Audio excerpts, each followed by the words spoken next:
Bonjour à toi, j'espère que tu vas bien. On se retrouve aujourd'hui pour une nouvelle vidéo.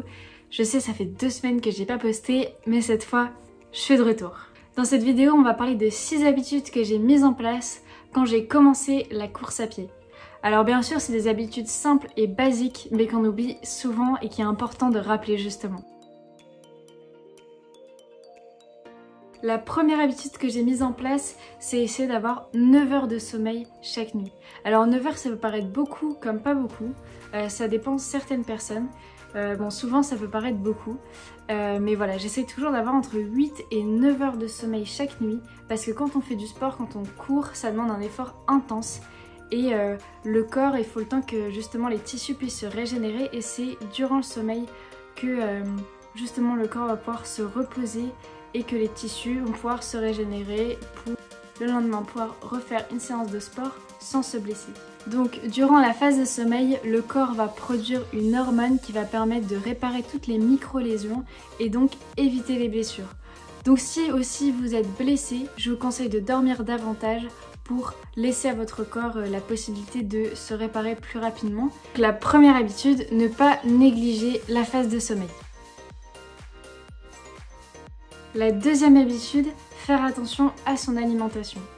Donc ça va dans le même sens que dormir correctement. Donc tout ça rejoint l'idée d'avoir une hygiène de vie. Bien sûr, quand on court, quand on fait du sport, automatiquement on va essayer d'avoir une bonne alimentation. Il est important, comme je l'avais déjà précisé dans une autre vidéo, de manger assez de protéines, des lipides, des glucides en bonne quantité, etc. Mais autre chose auquel je fais très attention, c'est éviter de manger trop de sucreries, de faire trop d'écarts. Bien sûr, on a le droit de faire des écarts, de manger des hamburgers, etc. Mais pas en trop grande quantité. Voilà. Il faut essayer de garder une bonne alimentation. Et bien sûr, ça pourra aussi aider lorsqu'on est blessé. Donc je l'ai aussi précisé dans une autre vidéo où j'avais j'avais essayé de faire très attention à mon alimentation lorsque j'étais blessée. Et justement, quand on fait attention à son alimentation toute l'année, on réduit encore plus le risque de blessure. On améliore aussi sa qualité de sommeil. Voilà, tout va ensemble. La troisième habitude que j'ai mise en place, c'est boire 2 litres d'eau par jour. Alors avant, je sais que je buvais pas assez, donc j'ai essayé de modifier ça, de me forcer à boire, d'essayer d'adopter des bonnes habitudes, donc toujours avoir, comme aujourd'hui, toujours avoir une bouteille d'eau ou une gourde à côté de soi. Avoir une bouteille, ça permet de gérer dans la journée, de savoir si on a bu notre litre d'eau dans la matinée, notre litre dans l'après-midi, etc. Donc ça permet de mieux gérer, donc ça c'est une astuce. Si vous buvez tout le temps dans des verres d'eau comme ça, etc., vous n'arrivez pas forcément à calculer quelle quantité vous avez bu par jour. Et donc là, avoir une gourde ou une bouteille, ça simplifie les choses.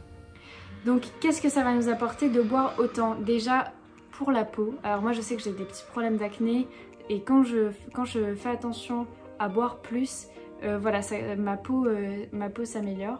A l'inverse, si je ne bois pas assez, je vois directement une différence sur ma peau.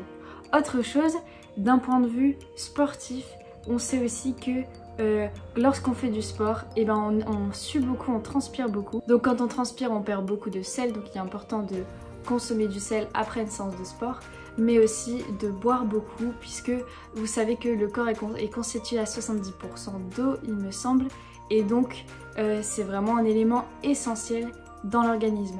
Donc quand on fait du sport, il faut boire. Voilà, il ne faut pas oublier de boire, c'est quelque chose de très important. Ça permet aussi de boire, ça permet d'éliminer toutes les toxines. Donc quand on va faire une séance de sport, on va aussi accumuler des toxines dans le corps et les éliminer par l'eau, en buvant de l'eau, donc en allant ensuite aux toilettes. Avoir un bon matériel. Alors ça, je l'ai découvert il n'y a pas longtemps, parce que avant je courais, j'avais des baskets assez banales qu'on achète comme ça à Decathlon, mais pas forcément spécifiques à la course à pied. Et lorsque j'ai commencé ma prépa marathon, j'ai investi dans des bonnes chaussures. Et ça a tout changé, vraiment, je pense que j'ai encore plus apprécié mes running. Quand j'y allais, c'était aussi un plaisir d'avoir du bon matériel. Ça me motivait, j'avais envie de mettre mes chaussures, de mettre mon équipement. Donc déjà c'est une source de motivation d'avoir du bon matériel. Mais aussi ça peut permettre encore une fois d'éviter les blessures. Donc en fait on revient toujours à la même chose. Éviter les blessures c'est vraiment la priorité numéro 1 dans le sport. Donc avoir du bon matériel permet d'éviter les blessures. Également de faire des meilleures performances. Après il ne faut pas investir, voilà, maintenant ça coûte aussi de plus en plus cher le matériel en course à pied. Bon. Alors bien sûr c'est un coût, mais moi personnellement j'ai investi surtout dans des bonnes chaussures. Après le reste du matériel, honnêtement tout ce qui est t-shirt, short, sac de trail etc. c'est les premiers prix Decathlon et ça va très bien. Genre, en tout cas si ça vous convient, pas besoin d'acheter des choses trop chères. La meilleure chose en tout cas c'est d'investir dans des bonnes chaussures. Une autre bonne habitude que j'ai prise en commençant la course à pied sérieusement, c'est faire du renforcement musculaire. Alors pour être honnête, j'ai commencé justement le sport par le renforcement musculaire et ensuite je me suis mise à la course à pied. Sauf que quand on se met à la course à pied, on a envie que de courir et on néglige le renforcement musculaire.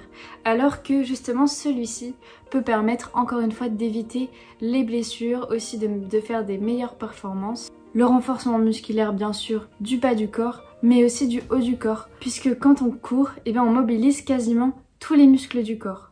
Donc il ne faut pas négliger le haut du corps. Faire 1 ou 2 séances de renforcement musculaire ne peut vous apporter que des meilleures performances en course à pied et éviter les blessures.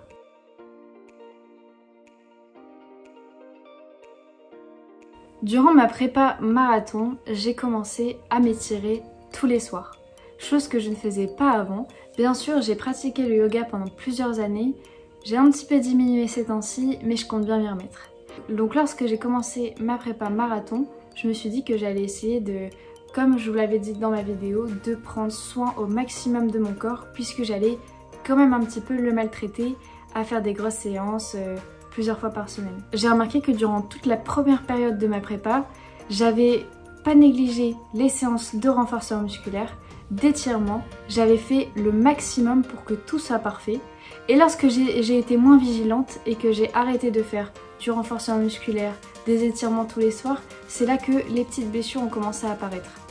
Donc je vous encourage fortement à vous étirer quasiment tous les soirs, ne serait-ce que 5 minutes, c'est largement suffisant. Donc faire des exercices de mobilité et d'étirement, ça peut vous aider pour améliorer vos performances, mais également au quotidien, dans la vie de tous les jours.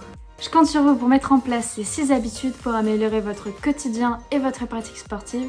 En attendant, on se retrouve la semaine prochaine pour une nouvelle vidéo. Et surtout, n'oubliez pas d'aller courir!